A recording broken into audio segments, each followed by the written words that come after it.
Hey everybody, it's Rory from ANSgear. We're going to take a look at the Blitz today. This is from Azodin. This is not the Blitz 3. This is just the standard Blitz. The Blitz 3 is coming out pretty soon. But the Blitz, pretty straightforward. Stack tube, blowback design gun. It is electronic, so it does have a couple different firing modes in it. The gun itself, what you're going to get if you open the box, obviously you're going to get your gun. I think I lost some pieces. Yeah, went underneath there. You're going to get your barrel sleeve, parts kit. It's going to get you Allen keys and screws and the extra cup seal, which is nice, and then your barrel right here. They do use a autococker threaded barrel, so if you do need to change the barrel or you want a different barrel, it's very easy to find extra barrels for it. Like I said, warranty card, manual, you're going to find all that. We're going to keep that out just in case we need to remember what firing modes come in it. So set that over there. All right, so starting at the bottom of the gun, ASA, it's going to send our pressure up through the regulator. The regulator is adjusted through the bottom right here. I would not recommend using CO2 through the gun, just because it is unpredictable at times, especially when you're using it in a regulated system. So compressed air or compressed nitrogen is always going to be your best bet for really any type of gun that's out there. No LPR or anything on this gun because it is a blowback system. Doesn't need it on there. Feed neck at the top, it is a twist lock style feed neck. This can cause problems, or it can be hard for people to get a really good grip on the loaders themselves, because no matter how tight you put them, you just can't get a hold of the loader as tight as you need to. So these can actually be pulled out. They are threaded in. You can usually you need to heat them up a little bit to get them out. Pull them out and thread a feed neck in there that has a clamping device or a screw on it that locks down whatever loader you're putting in there. So really it's up to you however you want to do that. Eye system on each side, so it's a brake beam eye system. Eye covers are going to cover your eye system for you, keep it clean, plus it holds your detent in place, so you do have dual detents on there as well.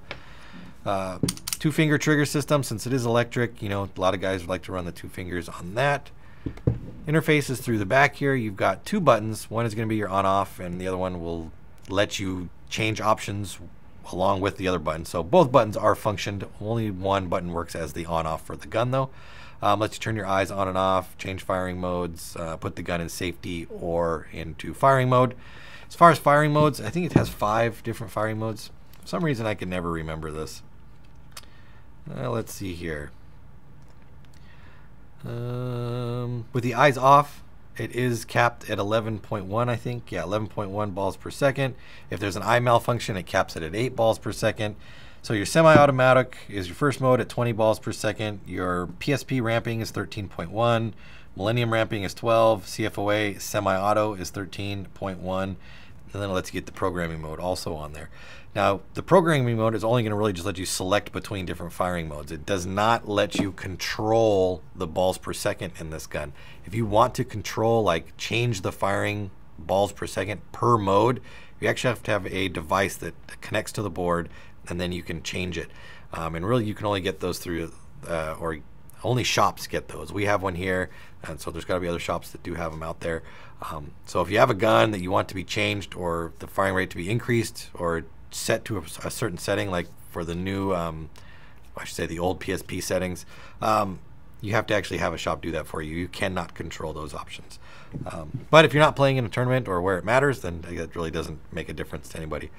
Velocity adjustment can be done through the bottom, but they say leave the regulator alone and only do velocity adjustment through the back. I can tell you there's going to be plenty of situations where you're going to need to adjust this. So when you're adjusting it, make sure you're doing it in small increments, resetting the velocity adjuster on the back, and then starting over with your velocity setting procedures. If you have this thing turned all the way in at its highest velocity and you're not achieving it, and then you crank this up a little bit, your velocity should be too high then. So you need to back this all the way back out and start over with adjusting it.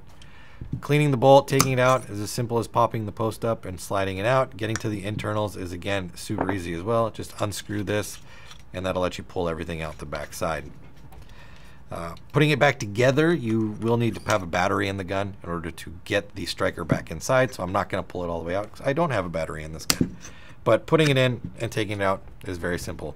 Like I said, the guns are they've been around forever. This style of gun has been made for years and years and years and years now from other companies as well as from Azodin. So they understand how it works, they know how to make it work good, and they know how to make it work without having a lot of problems. So if you want a gun that's reliable, check out the Azodin Blitzes. They're available in a bunch of different colors. Check the website for availability and order yours now through ANSgear.com.